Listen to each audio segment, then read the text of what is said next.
Dr. Muhammad Ghulam Mustafa, ophthalmologist from India.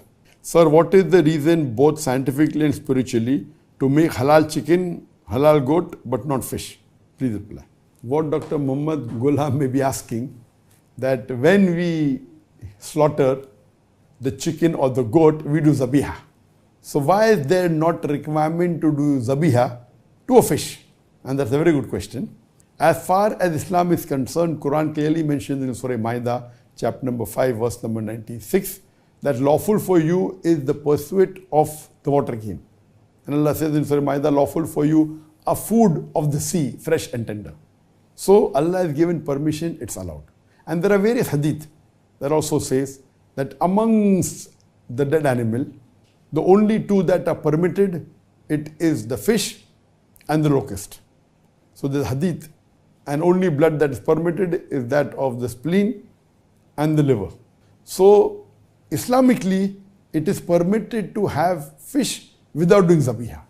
But we know Islamically, whether goat, chicken, or cow, etc., when we have to eat them, we have to slaughter to zabiha.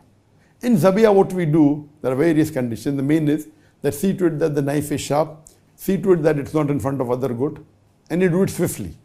And once we slaughter the windpipe and the veins and the jugular veins and the artery, when you do it, you leave the animal will writhe and the blood will flow out of the animal. So when you do zabiha, the blood, which is a good media of germs and bacteria, majority flows out of the body. So that's the reason zabiha is compulsory when we are having non-veg food like meat, mutton, beef, etc., anything, we have to do zabiya. This is the scientific, so that the blood flows out of the body. When the blood flows out of the animal's body, there are less germs and bacteria, because blood is a very good medium of germs and bacteria. So it keeps the mutton or the chicken fresh for longer time. If you have slaughtered by the Islamic method of zabiya, a goat or a sheep or a cow or a chicken, it will stay for a longer time because blood is a very good media of germs and bacteria.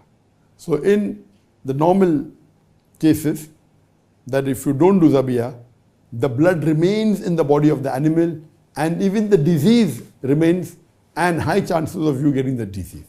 So Islamic slaughtering, zabiya is a must for non-veg.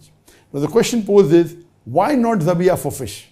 Because fish is sea life and goat and sheep, they are animals. They don't live in water.